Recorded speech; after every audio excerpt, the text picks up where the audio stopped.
I give way to the honourable gentleman. There is no doubt that the Prime Minister has in many ways achieved substantial success in the economy. There is one statistic that I understand is not, however, challengeable, and that is that over her 11 years, the gap between the richest 10% and the poorest 10% in this country has widened substantially. That's right. How can she say at the end of her chapter of British politics that she can justify many people in a constituency such as mine being relatively much poorer off, much less well housed, and much less well provided than it was in 1979?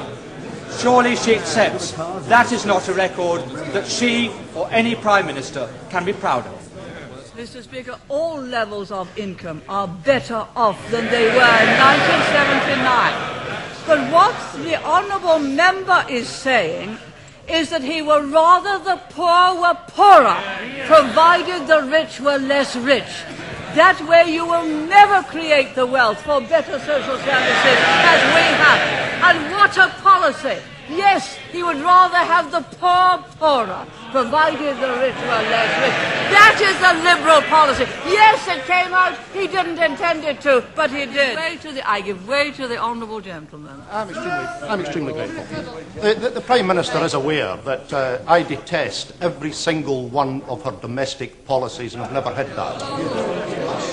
And I think that the honourable gentleman knows that I have the same contempt for his socialist policies as the people of East Europe who have experienced it have it for theirs.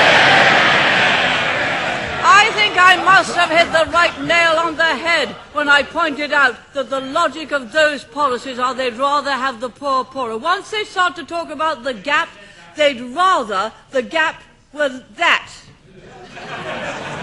Down here. That. Not that. But that. So long as the gap is smaller, they'd rather have the poor poorer. You do not create wealth and opportunity that way. You do not create a property-owning democracy that way.